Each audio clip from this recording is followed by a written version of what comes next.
Uyu munsi turi ku munsi wa nyuma, ni umunsi abanyeshuri 20 bahuriye mu irushanwa ry'imyuga itandukanye ku rwego rw'igihugu bagomba gutoranywamo 4 gusa bazahagararira u Rwanda muri Namibia umwaka utaha 2022 bakazaruhagararira mu myuga irebana no gusudira, gukora amazi, kwesitara amashanyarazi no kubakisha amatafari.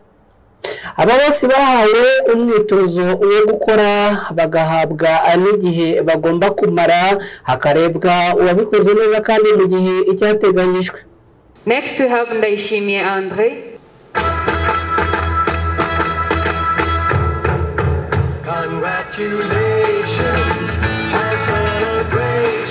Congratulations.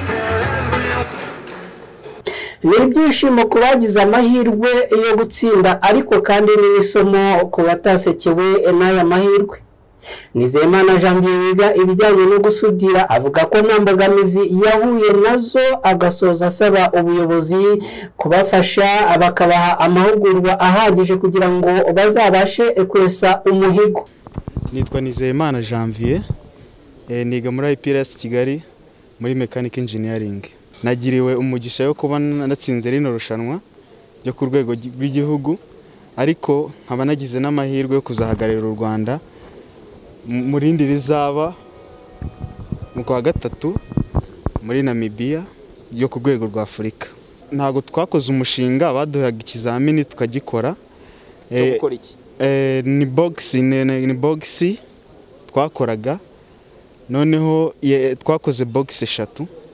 Imwe twayisudiriye dukoresheje SMAW, ibyo bita shield metal arc welding, indi tuyikoresha dukoresha ibyo bita TIG, mu magambo arambuye ni tungsten inert gas.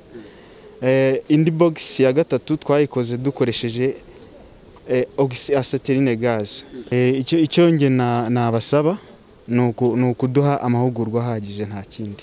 Ku rundi ruhande Ishimwe Esteri we utabashije kugira amahirwe yo kuzahagararira u Rwanda avuga ko icyo yarushijwe ari uko umwanya wamubanye mutoya. Nitwa Esther Ishimwe, niga IPRS i Karongi mu wa 2 mu mashanyarazi. Experience yo ni nyinshi kubera ko hari ibintu ubona wumvaga wenda muri theory gusa ariko ukabibona na pratique, ukanawe pratika bikagenda neza. Experience ni nziza, bikongera amahirwe yo kongera guhatana ku rundi rwego. Ikibazo nge nahuye nacyo ni ikibazo cya time barrier, igihe cyambaye ngitonya, ariko ahandi hose barashoboye kabisa kandi bazabikora no ku rundi rwego. Umuyobozi mukuru w'amashuri y'imyuga n'ubumenyingiro mu Rwanda Dr James Gashumba we avuga ko ubu aribwo imyitozo itangiye kuri aba banyeshuri bagomba kuzahagararira u Rwanda mu gihugu cya Namibia. Nitwa James Gashumba, Vice Chancellor wa Rwanda Polytechnic.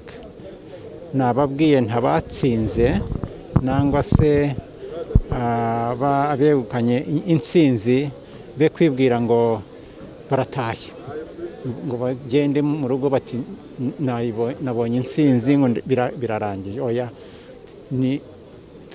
tugiye gutangira imyitozo nyakuri, kuko nk'uko bababwiye turacyafite urugendo ku bintu byitwa speed, gukora vuba, kumva vuba ugakora vuba, noneho ukarangiza neza ku kantu keza, mbese ikintu ukoze kikaba cyiza n'abandi bakaza bakagishima. Tugiye gushakisha ibishoboka, cyane cyane ibikoresho, kugira ngo abana bitoze, kuko dushaka ngo abana bazazana intsinzi bagiye muri Namibia, be kujyayo ari ngo twagiye Namibia ariko bazazane intsinzi. Naho Gatabazi Pascal, umujyanama mukuru wa Minisitiri w'Uburezi mu bijyanye na tekinike, imyuga n'ubumenyingiro, avuga ko ikigiye gukorwa kuri aba banyeshuri bazahagararira u Rwanda ari ukubaha imyitozo myinshi, cyane ko nabo mu bindi bihugu ngo nta kindi babarusha uretse guhabwa imyitozo myinshi. Nitwa Pascal Gatabazi, nkaba ndi Chief Technical Advisor muri Ministry of Education, nkaba naje muri uyu muhango mpagarariye Ministry.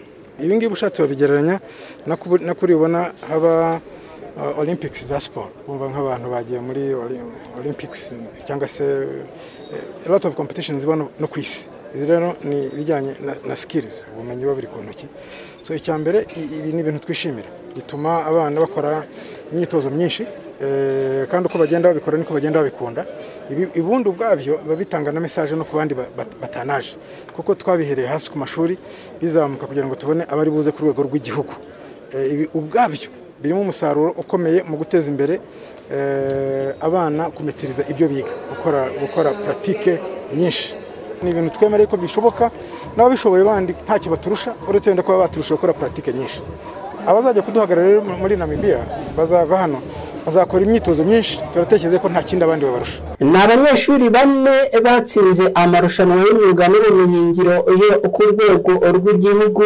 bakaba bagiye guhagararira u Rwanda mu gihugu cya Namibia mu marushanwa azabahuza n'abandi baturutse mu bihugu binyuranye agomba kuzaba umwaka utaha mu kwezi kwa gatatu. Aba bakaba bari baraturutse mu ntara enye n'umujyi wa Kigali aho abatoranyijwe kuzahagararira u Rwanda batarimo umukobwa n'umwe abo akaba ari Nizeyimana Janvier ukora ibijyanye no gusudira waturutse muri IPRC Kigali, Niyigena Elia ukora ibijyanye n'amazi waturutse muri IPRC Kigali, Irimaso David ukora ibijyanye no kwesitara amashanyarazi waturutse muri IPRC Kigali, na Ndayishimiye Andre ukora ibijyanye no kubakisha amatafari waturutse muri IPRC Gishari. Aba bombi uretse kuba bazahagararira u Rwanda muri Namibia, buri umwe yahawe amafaranga y'u Rwanda 500,000 n'umudari w'ishimwe. Ni inkuru mwateguriwe na Cretine Rushwa, Ibendera TV mu mujyi wa Kigali.